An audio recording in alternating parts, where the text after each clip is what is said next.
is delivering by putting more people's money in their own pocket. Now, did you say that Democrats don't have a solution? So No, they don't. If Republicans, one, had a solution to Obamacare, a better plan, I'm thinking they would have passed it, but they didn't. Secondly, here comes this plan that's being celebrated today, and hats off to President Trump and Republicans, because I think this is his single, Dana says his big legislative accomplishment. I think it's his only legislative accomplishment, but it comes at a terrific cost. And the terrific cost is this. So you guys, today you're jumping around. Tomorrow you've got your version of Obamacare for all time around your necks. According to the polls, how do you argue? Let me just say so wait, now Obamacare is a bad thing. Well, no, I'm just saying, remember what happened in the 2010 elections, Greg. Wave election, Republicans used Obamacare against the Democrats successfully. Right. So that's what you're Anticipate the same thing now with this bill. It's being called, according to the polls, the worst level of support for any legislation in 3 decades. 3 decades. Don't forget to hit the poll. No. I'm just saying, that's pretty incredible. But the one thing I think about that, Greg, especially when you talk about Obamacare, like when you were talking about people who are not on employee insurance, you were talking about a pretty narrow slice of the population. This bill is actually 80% of Americans will be actually seeing a tax cut, and it's not fundamentally changing the way we actually pay for something. I will say this. Okay. It could have been simpler at the time, but that's because in our perfect world, we want it to be as simple as possible. But compared to the previous system, it is simpler. It's like you're comparing a coloring book, Atlas Shrugged. So we broke it down a little bit. But my favorite part about this whole thing, and I'll touch on the individual mandate thing, there are 3 things about this. You cut corporate taxes and you cut individual taxes. That's one. Drilling Anwar, Obamacare mandate. What just happened today is what I've always dreamed of, dropping a bomb on the coffee shop left. I mean, right now, people are overdosing on patchouli because of this. You guys don't know what patchouli is? It's a very bad smell. Yes, but the point is, drilling. From San Francisco is too much. Drilling, destroying Anwar, destroying Obamacare. No, you were right. You were right. No, I want to destroy Anwar and Obamacare and taxes all in one day. I mean, it is Santa Claus for a free market, free minder. No, and the thing is, Santa Claus for Mr. Scrooge. Of course. And that gets to see how happy but I want to make a point. Go ahead. The individual mandate, you cannot underplay what a big deal this is, because what he did was he removed something that was coercive. Something that punished people and forced them to buy something when they shouldn't. And now people are saying, oh, my God, millions are going to lose insurance. No, they're going to choose. Right. They're going to choose not to get insurance. That's American. Well, that's different. He's right? The president for choice. Yes. So there he is, pro-choice. Yeah, why aren't you pro-choice, Juan? Yeah, Juan. I'll tell you what the choice is. Millions of Americans without insurance. By choice, they're choosing it. So let's say, I'll give you your point. There's some people who will choose because they don't have the mandate now to not have insurance. What is that going to do to the rest of our healthcare structure? It's going to cause it to implode. You see people in the insurance industry already letting people go. But I read this morning, Kimberly, that this bill will be good for insurers. So let's see. I'm willing to put that on the table. That'll be a complaint, possibly. And do you remember, Dana, back in the day, whatever that was, that you had talked about and we discussed on this show, that it would have been such a smart move, and I wonder what the congressman thinks of this, to have put this forward ahead of Obamacare repeal and replace because of repealing the mandate and tax reform, putting a win on the board for them, something that they could get some consensus building out, and also effectively, defunding Obamacare with this mandate aspect. Can I answer that real quick? Sure, one thought, because I want to add a question to you. Sure. I actually think that I think it worked out the way it was supposed to, partly because if you think at the first of the year, the president and some of his aides were always going after establishment Republicans because they weren't doing enough. And it's almost as if they had to get through the failure to figure out then how to work together later on. So I think it actually all worked out. I wanted to ask you something because the House guys always complain that they've passed 400 bills and the Senate doesn't do anything. And Juan says, well, this is only a singular legislative accomplishment. But if you're doing 3 things in one bill all at once, then that's actually several accomplishments. Last you had the circuit court judges and the Senate really delivered. Well, and you have Neil Gorsuch sitting on the Supreme Court. And so the president actually got done in 12 months. Not even 12 months. faster than anybody else was doing it. But to answer your question, Republicans did have 2 shots at reconciliation where they only have to get to the 50-vote threshold. They missed that opportunity, and they could have tackled each of these individually. But nevertheless, now here you are coming into Christmas, and huge victory. And nobody should have to justify and, quote, pay for allowing the American people to keep their own money in their own wallets.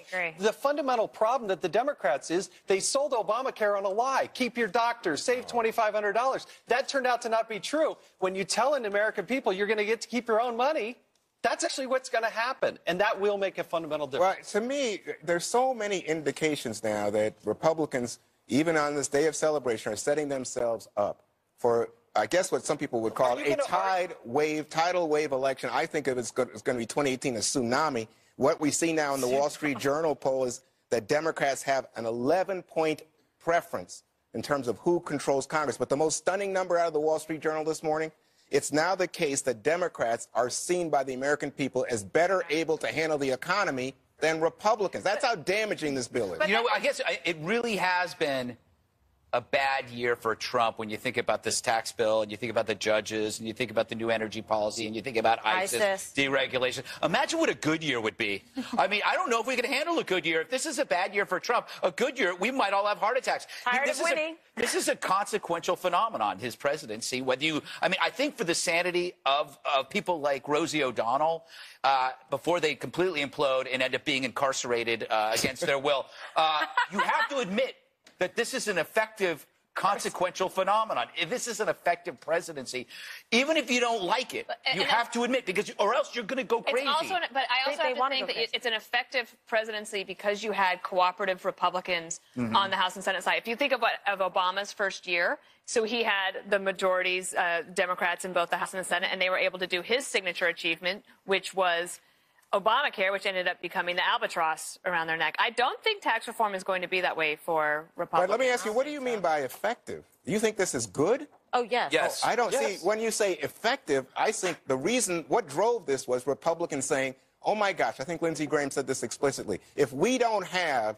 tax reform after the failure of Obamacare repeal, it will be devastating for the party. We will go into 2018 and we will be shellacked. Republicans will say you didn't deliver. That's what drove this. In 7 weeks, all of a sudden, everybody had to get on board, bite your tongue. Don't say it's a bad bill. Don't say we have good ideas. Don't say all the money is going to the rich and the big corporations. You talked about that yesterday, Dana. This is something that Paul Ryan's been very passionate about. He's always been studying the numbers and wanting to do tax reform. So this is something that was kind of, I think, one of his life's goals to be able to do. And Kevin Brady, the chairman of the Ways and Means Committee, had several hearings for months leading up to this. Just nobody was paying attention to it. But a lot of these pieces that ended up in the bill, like doubling the standard deduction, things like there were hearings on that, just that, as I recall, no one... Yeah, can I just respond to this? The Democrats are always think, it's a big win for corporations. Democrats only realize that, like, colleges, activist groups, and NFL teams are made of people. Those things are made of people, but corporations must be this kind of like this machine. Nobody gets up in the morning and goes to their office, which happens to be a corporation, which happens to make things, and the more profitable they are, the better things they can make, and they can get cheaper, and they can give raises. But they aren't actually people. They're just big monoliths. They aren't human. No, I don't understand that. They have First Amendment rights. There's no tenure in a corporation, but there's tenure in college. No, what I'm saying to you is people are corporations. Americans like corporations. Yes. But the way that Donald Trump sold this bill was it's going to create jobs, that the corporations, if you give them more money, are going to invest more and therefore create more jobs. And there's no indication from corporate leaders, and no indication from history, given what happened with the Reagan tax cut, that what happens to that money is more money for the shareholders and bigger paychecks for the executives. Who do you think these shareholders are? They're the unions. And they're the individuals that buy into these things. And what are the Democrats going to go sell next year? Your taxes were just fine. In fact, they should have been higher. You should have been to the corporation. More, Governor. No, they will simply say, Congressman, why is it that the corporations get 80% of this benefit and you get nothing, buddy? That's not what they're saying. Their rates are going to go on the individual level. They own these 401k plans, and the reason the stock market has been zooming all year is because this plan was going to actually happen. Can we give Kimberly the last word? Most certainly. I think that's it. That's your last word. And it was excellent. Juan, I think, is obviously a little bit of a Debbie Downer right now. I don't know why. I'm happy. I think Democrats are going to do great in 2018. Guess what? There's the corporate aspect of it, but also there's like the individual aspect of it, which is, you know what? I'm going to allow you to decide what you want to do with your money. I'm going to give you a little bit more of it to do what you will, depending. Maybe you have more educational needs. Maybe you want to try and put a down payment on a house or something. Do something for your children. What about my yacht, Kimberly? I think that's the point. You'll be getting no help but mental health. That's it. My yacht and my servants, because I'm evil and rich. You have servants? No. You know what? I'm going to say one more point. It takes a long time for people to get to the point where they consider themselves wealthy. Everybody assumes that everybody is born well. There are people that it takes 30 years to get to a point where you get to a point where you've been paying all your lives, and now you're being demonized. Well, I actually find this interesting because today I was on a Fox television show. I hope it wasn't Daily Briefing. Yes. Oh, it was brilliant. You saw it. Anyway, so the host of this show, you wouldn't believe it. Yeah. She goes on and on. It's the media's fault that the American people don't understand and love this bill. Pull the tape. Yeah, it's not Donald Trump. It's the media, that evil media. That Republican communicators need to always remember Dana Perino's first rule of dealing with the media is that the media is never going to save you. You have to save yourself. So they do have a task in front of them, which is the job doesn't end today in terms of selling tax reform. That's going to be something they will need to continue to do. And I guess that's it.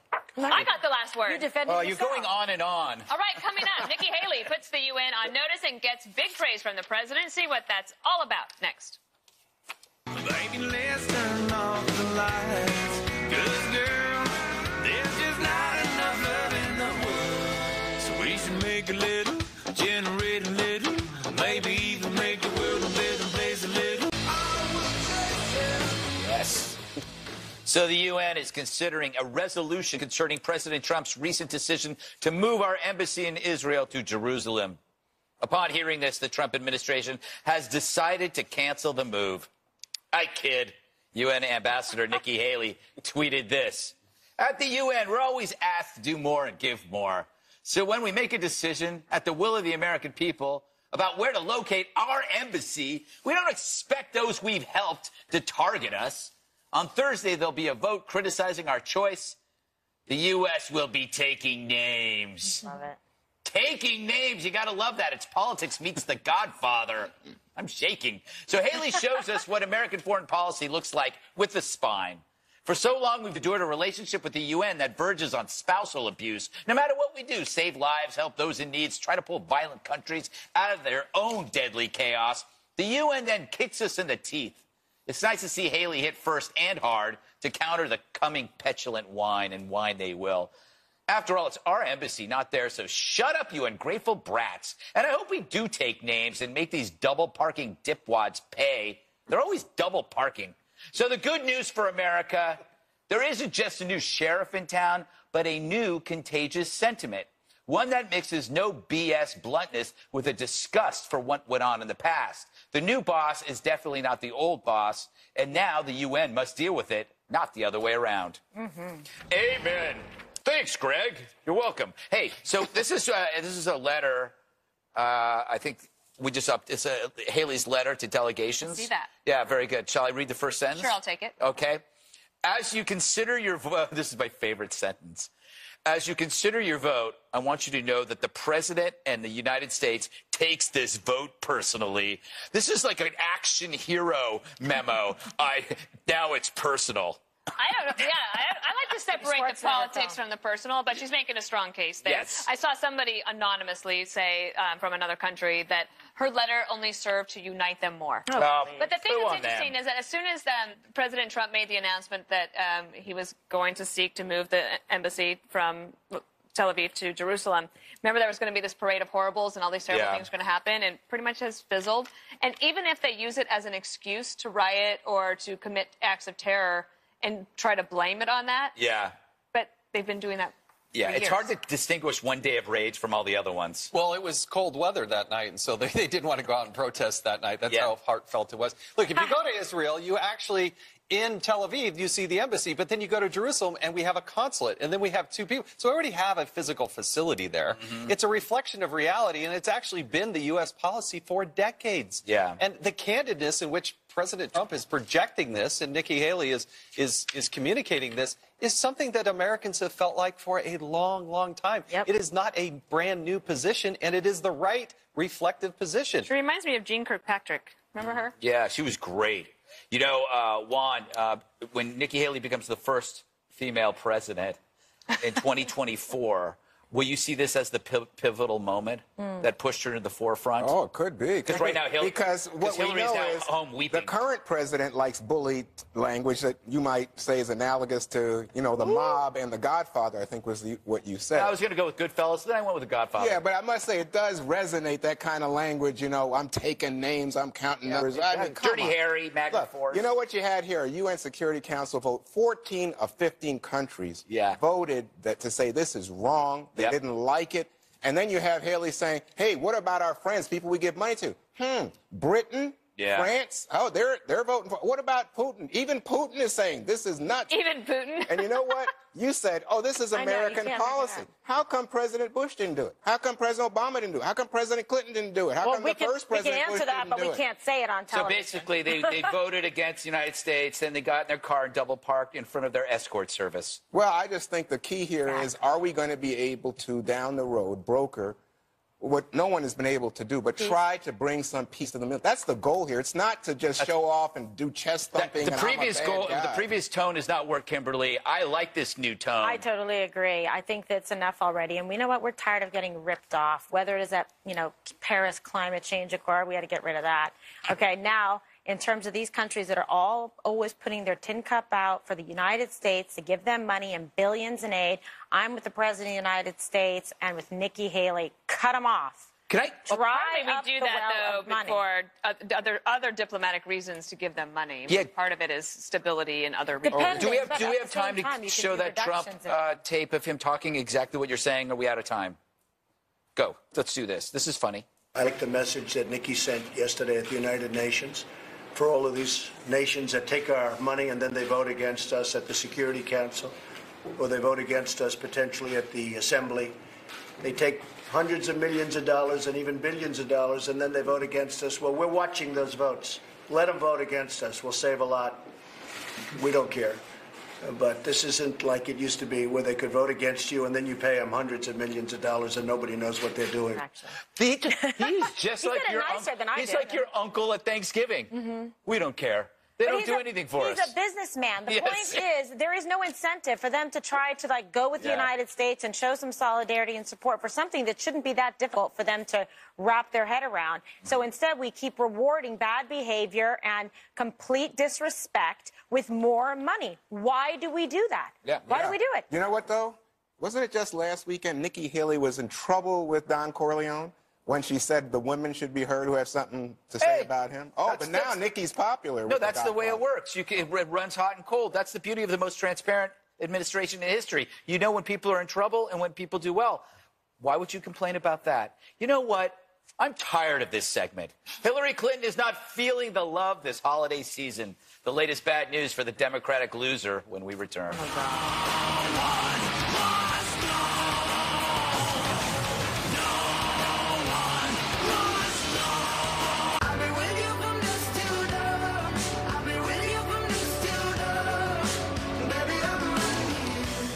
Sorry, not sorry, Hillary, because you've hit an all-time low. According to the latest Gallup poll, more people dislike the failed Democratic presidential nominee than ever before, Juan.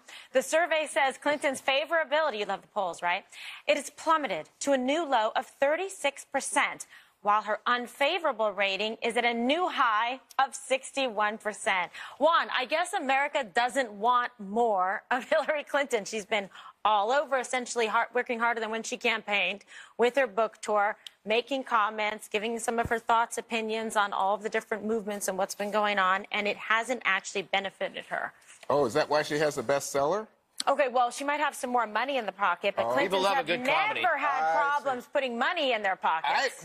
Wait a second. Her numbers are better than Donald Trump's, and he's the president. Well, he's got more to risk. I mean, she's actually doing nothing, and people can't stand her. He actually has to go out every day and piss people off. People actually hate her, and all she's doing is showing up on Colbert. I thought he was supposed to defend Trump. No, what I'm saying is, when you are actually working every day, you're going to tick off half the country. She's not doing anything but waltzing around. And this, good contrast. Trump just left the end of the year on a high note. This is the end of 2017 with a tax bill. She never leaves. She's a constant low note. She's drifting around. She's like the guy in the plane that just stunk up the bathroom. He shouldn't have had a burrito in Terminal B. But my point is this: that she has nothing better to do. She is like that old guy who hangs out at the hardware store, who keeps asking for the prices of stuff but never buys anything. Oh, annoying! You know what I'm saying? Because he just has nowhere to go. That guy drives me crazy. Oh, that's why he quit the hardware store, Dana. Okay, so Greg, what I think you mean, in Greg speak, is that because the president is actually trying to do work and have accomplishments, people might take issue with that. Especially, also, I think people like Juan and other liberal Democrats might actually be upset that he's doing so well, and they're refusing to give him any credit for it whatsoever. The winning is killing me. But also, they got to blame. They have to blame Hillary for Trump winning. It was her entitlement and arrogance that paved the way. So I think there's a. Let me just say to you, my friend. Yes. Without Hillary as a whipping boy, or should I say whipping girl, what would you do? What would Donald Trump do? Every day he brings her up. Oh, Hillary. No, she brings herself investigate Hillary. Just on the Daily Show. Investigate Hillary. Go after Hillary. And you know what? Let me ask you. Does anybody have a tattoo of you on their arm or leg or whatever? Probably. Probably. Go to the Fox gym and watch Dobbs do squats. Oh, that's you? Ew. I don't even want to know where. Oh. Do you have like a vomit bowl? Yes, it's called the 5 Cup. Oh my gosh. Okay, Dana, try to clean that up. Well, I was going to say, I kind of feel bad for her. Okay, because even on the campaign, when they would go to her and talk to her about her likability, she expresses wonder. She doesn't understand why people feel this way about her. She might think it's because she takes tough stances on issues or something. She did the book. I think she wanted to try to be the first to write history, and she's probably made a lot of money on the book. But the fact that you keep out there reminding people about your loss and why you lost, that I do think that adds into it. If you're at a 36% approval rating, that means it's not just Republicans disapproving. It's also Democrats who are frustrated, and they probably do want to move on. But I have some empathy for her. I mean, I wouldn't want to have to read these polls about myself. Yeah, I felt like that's why I avoid the polls. Yeah, but she ran for president, so it's polls every day. If you think of somebody like John McCain that lost and Mitt Romney, like both of them had said, and even Al Gore, right? They didn't write books right away. They let it go. They got off the stage, and their popularity rating went up. She might not even care about this, actually. And she didn't why run. do I feel bad? She stumbled. Well, she scooted along in the Scooby Van. But this is also, I think this poll, also adds a bit of clarity to me, because I think those campaign strategists around her had the right idea. Don't go to Wisconsin. Don't go to Pennsylvania. Don't go to Michigan, because every time you show up, we're going to start losing votes. Right. I think, look, the cold reality, and it's difficult and it's hard, but if the race were held today, Donald Trump would thump her even more. He would win by a bigger margin. Thumper. It's actually probably good news for the Democrats because, they're going to move on and say, look, we can't win with her, so enough already. If her numbers were up a little bit, then there might be some compelling case, give her a chance again, et cetera. But I think the rest of the Democrats that want to run, like the 16 people that want to jump in now, are like, yes, bye-bye. They're all going to be women because there are going to be no Democrats left. What? Well, because they're all Democrats. Because they're all having to resign. Am I an endangered species now? No, only if you were in Congress. But I must say, Obama's numbers. Like 60% approval. 43 too. When we return, UFO mania hits not only Greg but the White House press corps. We're going to show you that next.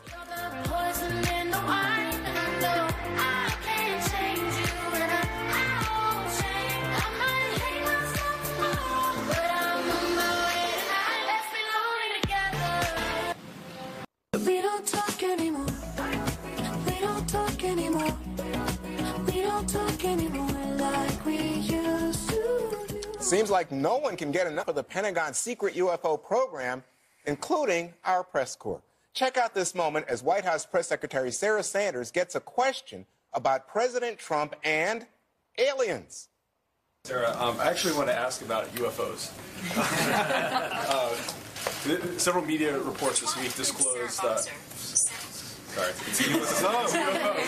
I was going to say, I don't know if that's a coincidence or not.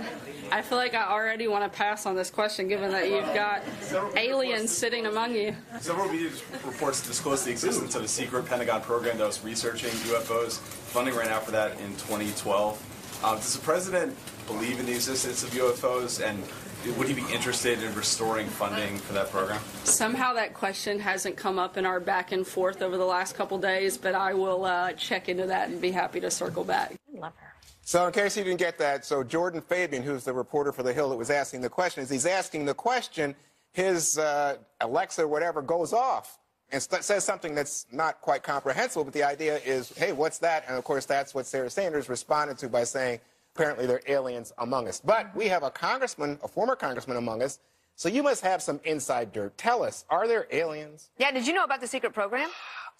I could tell you, but then I'd have to kill you. Oh, don't do that. Start right here. Yeah, you see, Please, start right here. They're going to send me off into space. Go ahead. No, if I believe dissect me, you and put you in the cover of the you're Inquirer. already more than halfway there. Thank you, brother. Yes.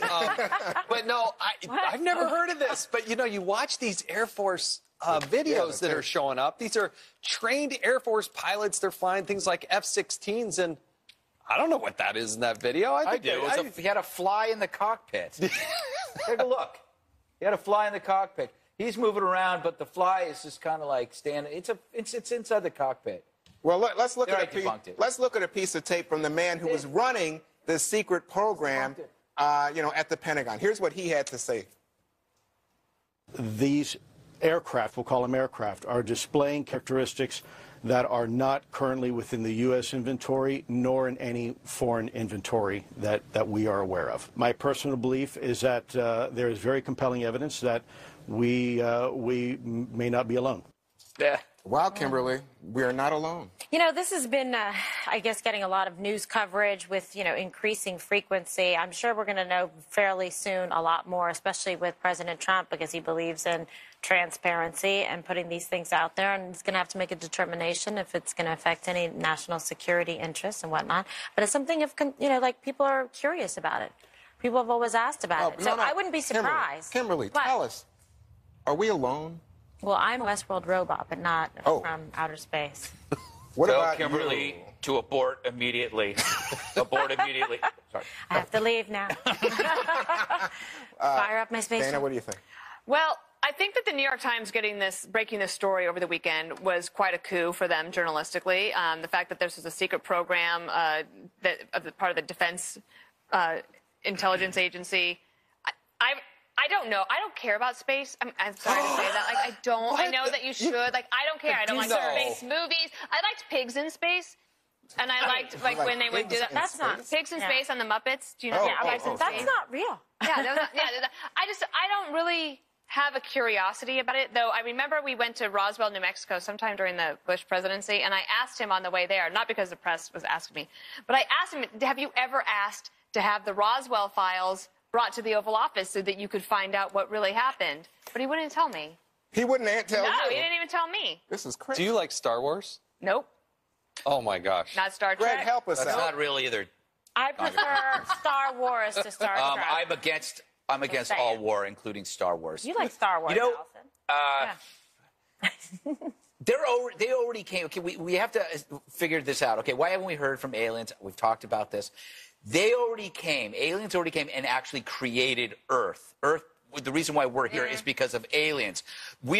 Aliens now are simply waiting for our metamorphosis to total artificial intelligence.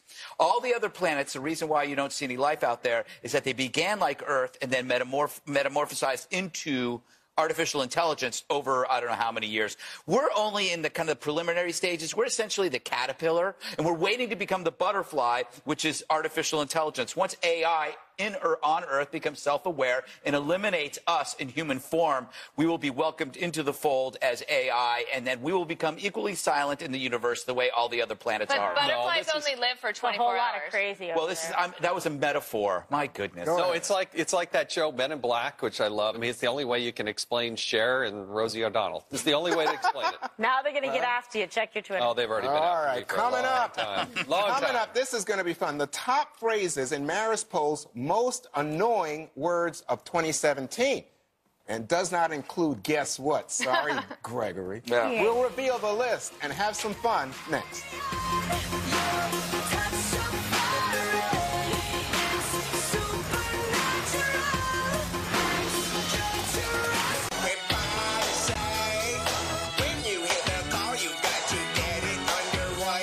I actually really like that song, but fake news, whatever, if those words annoy you, you're not alone. Those are the two top phrases in the Marist Poll's most annoying words of 2017. Other agitators on the list include no offense, but in third place, followed by literally, and you know what I mean, rounds out the top five. Now, my wife has her own special words when I say, I got it, especially with that little eh. She hates when I said that. It's a tone. Yeah, it's your tone. It's exactly right. I've been married for about 26 years. I'm just now, I think, figuring out that tone matters as much as everything. It does. It's how you That's said what she it. says. Yes. I know. You're going to put a little sugar on it. I'm going to work on the Sandwich, sugar. So what things words in a nice annoy way. you? All right. We'll start with Trump? No. Guess what? Oh, Trump. Oh, guess what? Oh. Guess what? Or you people, or what else do you say here about us? Check it out. Check it out. Or I can't believe what I'm hearing. So this table. This table. Oh, This table. yeah. You're always attacking the table. He really is. It's like, but I agree with him. I thought we were getting a new table, but. Yeah. It's a little like Vegas with the table, you know? The game is rigged. I said I couldn't get my legs under it, so they just raised it up. What bothers you? What words bother you the most? You know, it's interesting. It's nothing on this list because what it bothers me is when people say like. They keep saying like. I mean, why don't you just speak? Valley Girl. Why don't you just tell me what's on your mind? But I must say, fake news is becoming tiresome to me. I was interested. I thought the most curious one was no offense, but. I hate because that means people really are like, you know, being evasive. They're not saying what's on their mind. Yeah, right. I don't like a no offense, but because I don't like compliments that have to come with some sort of caveat. So, like, I never agree with you, but I really liked what you had to say, whatever. So they always like having to protect themselves from it. I don't like that. I hate it when they talk about mainstream media. Like, mainstream media? That is the most overused Oh, boy, phrase now this you're going to year. be in real trouble. Oh, no kidding. I already got there earlier. That was, I think, the A block. This is the word meister here. I can't tell you how tired I am of hearing people saying, please let me out. It's like, you don't know how much padding I put into those walls, and it's just nonstop. Please, I swear I won't tell the police. It's like, just enough already. Yeah. Enough. Like, all right? I'll let you out when it's I'll let you out when the time like, comes. Is that a female or a male voice? I don't. I don't hear gender. By the way, I think Hemmer's going to be out for a few days. Oh my God! Help him. Well, Lou Dobbs, I don't know. It's going to be a holiday Hemmer. Oh my gosh! Please. Well, okay. Well done, Jason. Thank and you. there goes your reputation. Yes, it just takes like a couple Aren't you glad you came to do the five? This show's very problematic at the end of the day. Yeah, note to self. Don't let Greg go last. All right, one more thing is up next. Stay with us. Oh my God. The hook while my DJ revolves it.